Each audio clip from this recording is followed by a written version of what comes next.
Hello everyone. In this video we're going to be talking about half-life.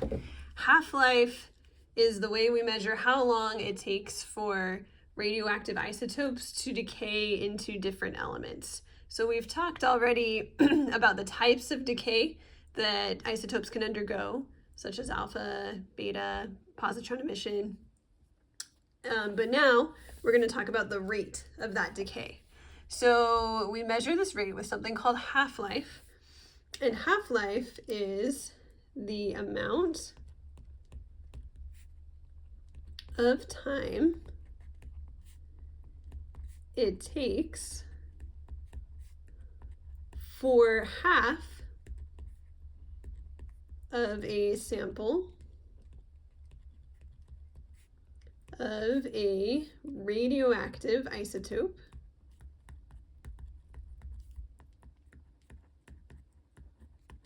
to decay. So if I draw a little model of this for you, that might help with understanding. So let's say that we have a sample of 12 atoms. So let's just draw a little box here, and let's say all 12 of these atoms are radioactive. Okay, so there's our 12 atoms. So after one half-life, and a half-life can be different amounts of time depending on the isotope that's decaying. So we'll get into that in a second. But after one half-life, half of these atoms are still going to be radioactive, and half of them will have decayed into a different element. So I'll show the ones that are still radioactive as a circle that's not filled in. But then the ones that have decayed are now a different element. So I'm filling those in. So we can see 6 of these atoms have decayed and 6 of them are still radioactive. And then if we have another half-life, so this was our first half-life, after our second half-life, which would be the same amount of time as the first half-life, we will have half of our radioactive elements from here decay. So we will be left with just 3 white circles, and then the other 9 will all have decayed into a different element.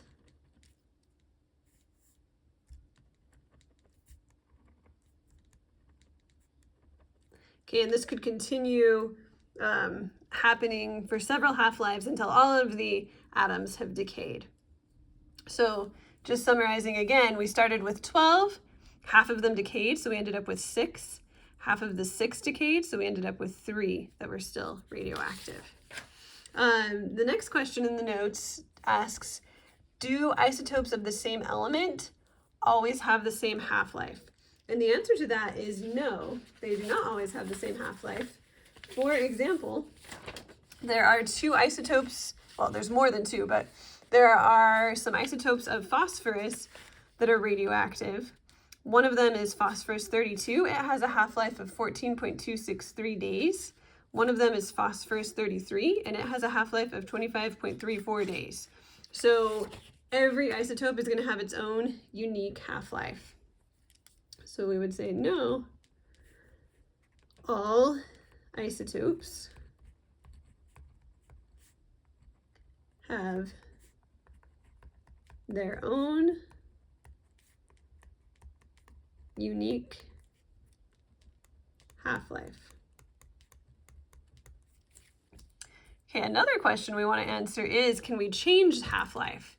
And this would be relevant for example, storing radioactive waste. A lot of radioactive waste consists of isotopes that have really long half-lives. So it would be nice theoretically if we could speed that up and get them to decay into safer elements more quickly. But it turns out there is actually nothing that we can do that we know of that will alter the half-life. So it's not affected by heat or temperature or pressure or any of these other factors that often affect the rate of chemical reactions. They don't affect the rate of radioactive decay. So no, the rate of decay is unaffected by heat and temperature and pressure and any other factors that we have thought of. All right, so let's move into some example problems using half-life. Our goal today is to be able to use half-life to figure out the amount of radioactive isotope remaining. So our first example here is telling us the half-life of AC-225 is 10 days. And if we start with a 100-gram sample of this isotope, how much will remain after 50 days? So I always recommend to solve these types of problems that you set up a little table to keep track of everything. So we're going to actually make 3 columns for this table. We're going to have one column where we're keeping track of time. And since we're working with days here, this is going to be time in days. And then we're going to have another column that we're going to keep track of amount in. So amount is going to be in grams. And then we're also going to track the number of half-lives.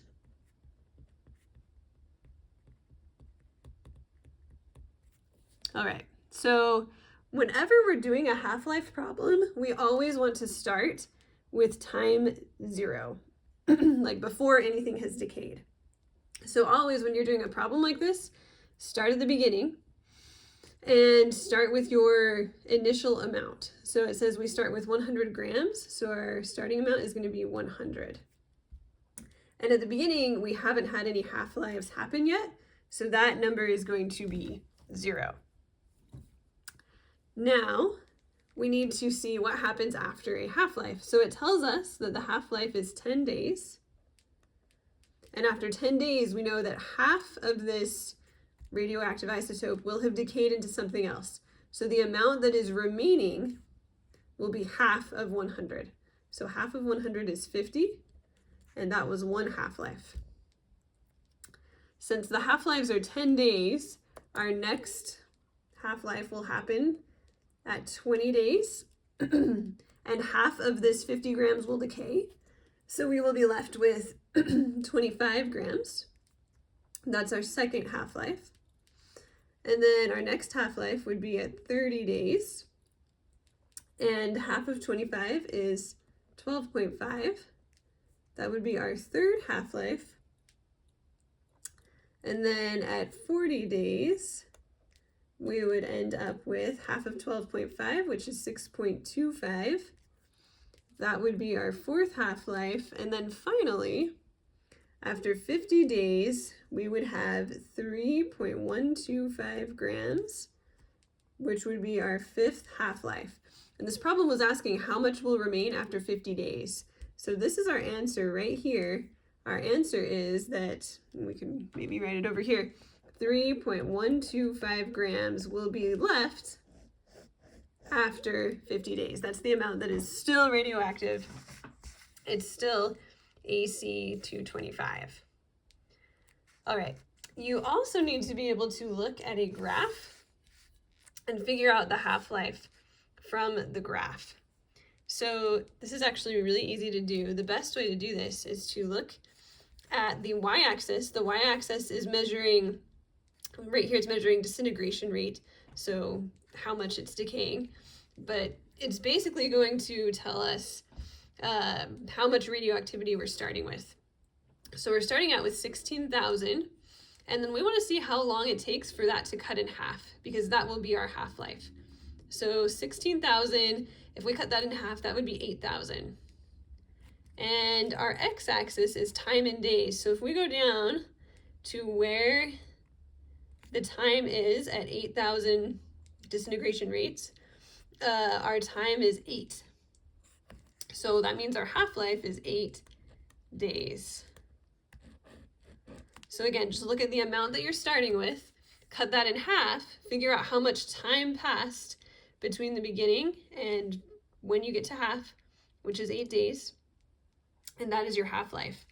This is true no matter where you start on the graph. So if I start at 8,000 and cut it in half again to 4,000, that's at 16 days. So 16 minus 8, that would be another 8 days. And then here's another half-life. So the half-life is always 8 days. Okay, one more example problem. This one is about carbon-14. It says carbon-14 has a half-life of approximately 5,730 years. How old is an artifact that contains 12.5% of its original amount of carbon-14? So this one we can solve with a table that's similar to the one that we set up for the first problem. So let's set up this kind of a table. We're going to have time, and this time we're doing time in years. And we're going to have amount, and we can also count the number of half-lives.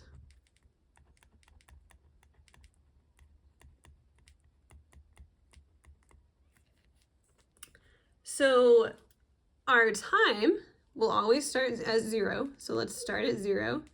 And then it tells us that the half-life is 5,730. So our next time will be 5,730 years. Our amount is a little bit tricky because it didn't actually give us a starting amount in this problem.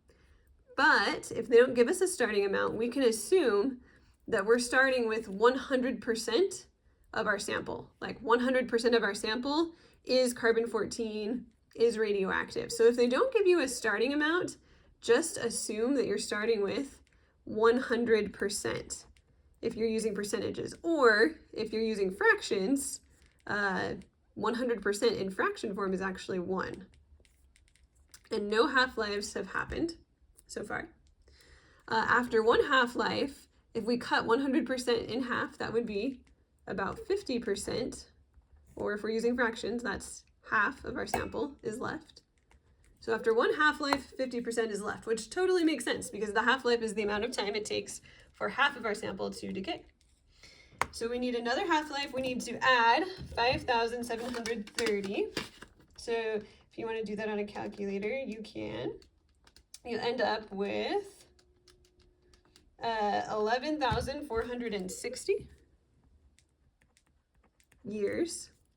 And that would be 25%. So after this many years, 25% of our sample will still be carbon-14. That would be 1/4.